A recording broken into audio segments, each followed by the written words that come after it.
Good morning, everyone. I want to thank everyone for being here today on this historic day. There's a reason why we came in on the historic John G. Alden boat, because this is a historic day for Buffalo. About a year ago, I met with Mr. Pierre Wallander, and we discussed the possibility about building a floating classroom. And we had three goals. The first goal was we were going to plan it. The second goal was to make an environmental statement. And the third goal was to make this a destination. The Buffalo Sailing School and the Casanova Resource Center partnered together through a collaboration to have a place where our sailing students can have an opportunity to learn their sailing lessons, to tour and talk about sailing, and it was an opportunity to make a statement.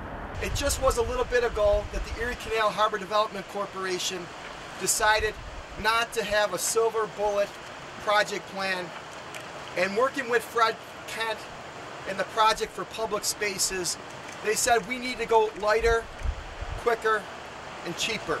It's a small project, but will have a big impact on our community. It will be the type of project that will build the foundation for other projects.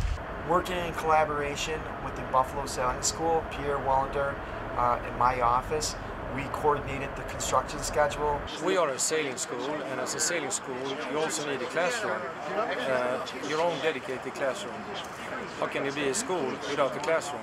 Right. So this structure we are standing on right now, which in all technicality is a barge, is actually based on the need. We hired a construction manager, T.A. Beischertz, to oversee that. I was the master carpenter on the project. I was the guy that went through the prints from the architect. We were in constant contact with the architect and engineer in regards to any changes that we needed to make. But basically, I'm the guy that put this together. Where are we going to build this? That was a big question. And Dan Higgins from MCOM let us not only build it on site, but let us store it.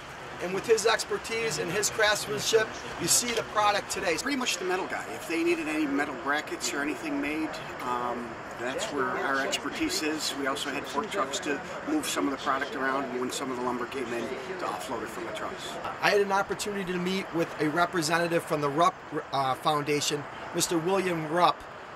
And without his help and assistance and seed money, we wouldn't be standing on this classroom today. We enlisted the services of Ontario Specialty Corporation and Zollards. They specialize in moving large quantities of big box industry materials, and they were able to donate a significant amount of their services and manpower to move that floating classroom from Genesee and Ash Street over to Buffalo First Marina.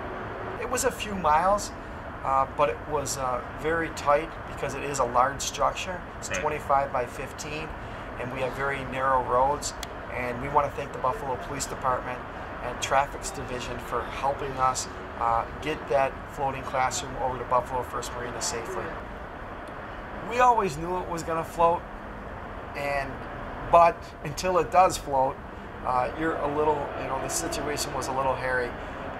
We always knew it was going to float. We just didn't know how high with the buoyancy it was going to be, whether the paddles would be submerged within the water or whether you could see the bottles.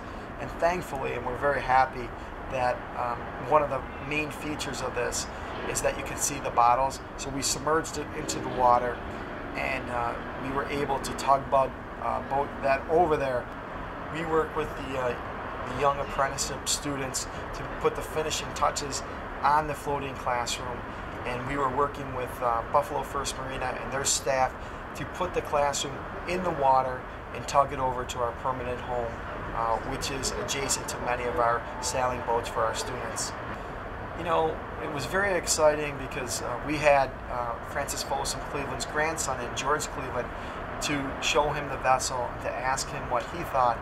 He came to Buffalo, he looked at the vessel, and he was so excited that we're naming this vessel, and we are going to now christen this vessel after Francis Folsom Cleveland.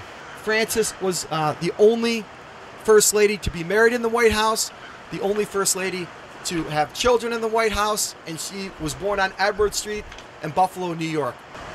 We now name this the Frances Folsom Cleveland vessel, who, we were told by George, liked the summer on the water, so she's going to be very happy. Congratulations. Our long-term hopes for the pavilion and floating classroom is to build as many partnerships as possible, to get as many people to utilize it, and we want to bring people to the waterfront. We want it to be a destination, and that's very exciting for us, and it's very important for us.